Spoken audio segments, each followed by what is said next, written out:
आपने A R Rahman का बयान तो सुना ही होगा, जिसमें वह कह रहे हैं कि जो हिंदी फ़िल्मी गाने हैं, उनका विकास उर्दू से हुआ।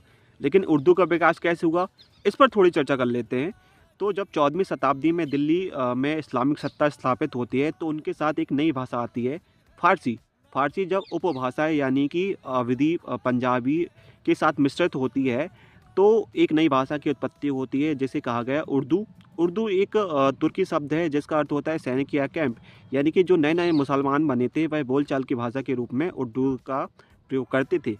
लेकिन जब यह भाषा दक्षिण राज्य यानी कि बहमनी पहुँची, तब इस भाषा को एक मानकीकृत रूप मिला। लेकिन जब 13वीं शताब्दी में अमीर खुसरो ने अपने छंदों की रचना उर्दू में करी, तभी से उर्दू में साहित्यिक सृजन होने लगा। और जब मुगल साम्राज्य आया, तो उर्दू ने अपनी लोकप्रियता हासिल बहुत ज़्यादा करी। और फिर जब मुगल साम्राज्य का पतन हो गया, तो यह भाषा अपने चरमोत्कर्ष में पहुंच गई। लेकिन इस भाषा को बहुत से नामों के साथ भी जाना जाता था, जैसे कि दक्कनी हो गई, और क्या बोलते हैं कि हिंदुस्तानी हो गया, हिंदी भी हो गई। इस तरह की उर्दू के अन्य नाम भी प्रचलित थे। येसुदराज नामक एक सूफ़ी हुए, जिन्होंने दक्कनी उर्दू में एक सर्वप्रथम अपना प्रारंभिक ग्रंथ लिखा, जिसका नाम था मिराज उल आसिकी। तो इस तरह से उर्दू का विकास हुआ।